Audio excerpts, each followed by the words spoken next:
Hello everyone. Today we will see what are the features of Python programming language. What are the advantages of using Python? So let's start.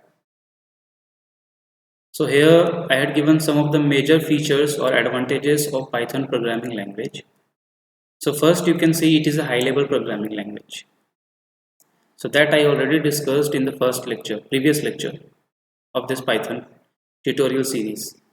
So high level का मतलब ये होता है that the codes are written in English language, simple English language, and it needs to be converted into machine language for the execution of your codes.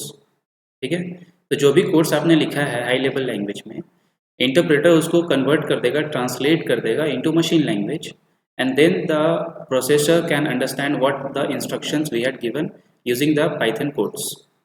ठीक है, तब वो सारा कोड्स एग्जीक्यूट होगा, रन हो जाएगा and you will get the output. So that is high level. Next it is simple.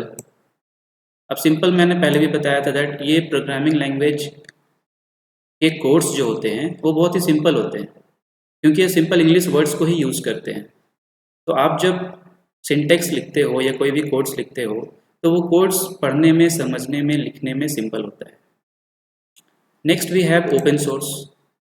So in the previous lecture I had told you that open source का मतलब ये होता है that it is free to use and modify.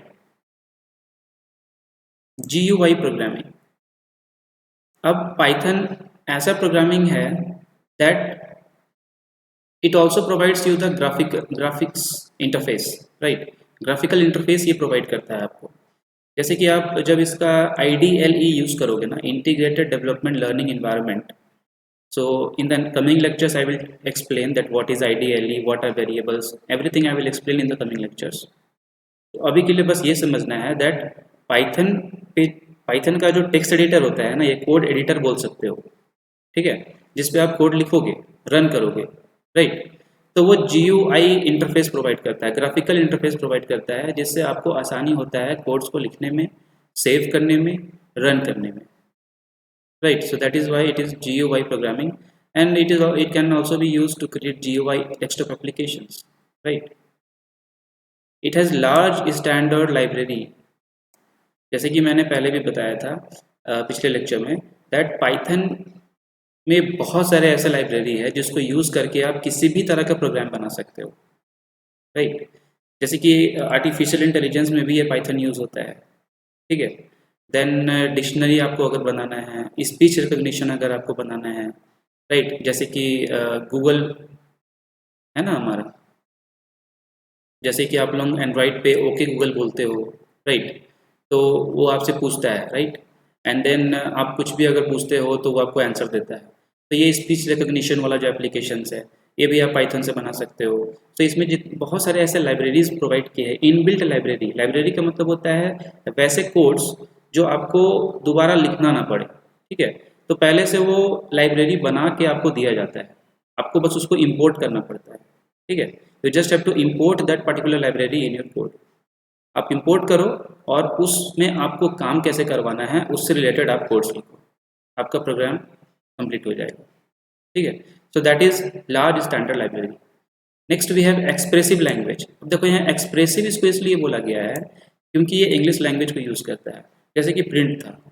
Right, print था. Then we have all the variables.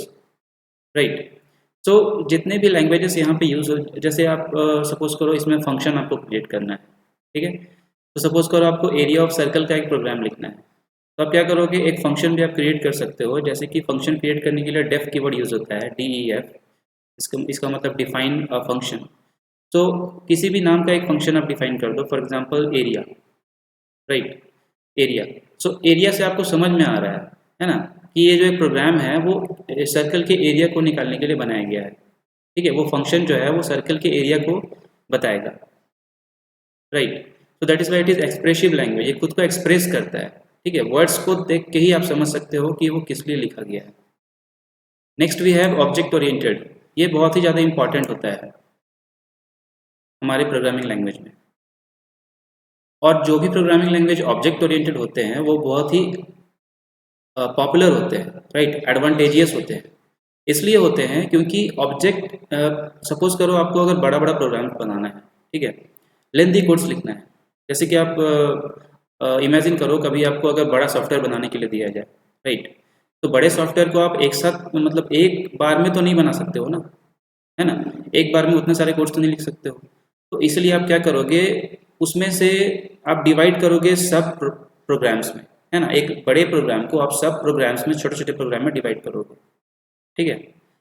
तो इसी को बोलते हैं ऑब्जेक्ट ओरिएंटेड प्रोग्रामिंग। इसमें क्या होता है ना कि ऑब्जेक्ट्स होता है और क्लास होता है, राइट। सो आप पहले क्लास चूज करते हो, ठीक है। फॉर एग्जांपल एक कार का एग्जांपल लेते हैं, ठीक है, रियल लाइफ एग्जांपल लेते हैं कार का। तो कार एक क्लास है, क्या है, क्लास। अब कार के अंदर आप देखोगे बहुत सारे अलग अलग मैन्युफैक्चर कंपनीज के कार्स होते हैं, जैसे कि हुंडई हो गया, मारुति सुजुकी हो गया, राइट। अब उसके अंडर ही बहुत सारे अलग अलग वेरिएंट होते हैं कार के, है ना, जैसे कि क्रेटा हो गया, ब्रेजा हो गया, राइट, ऑल्टो हो गया, ठीक है। तो अलग अलग तरह के कार्स होते हैं।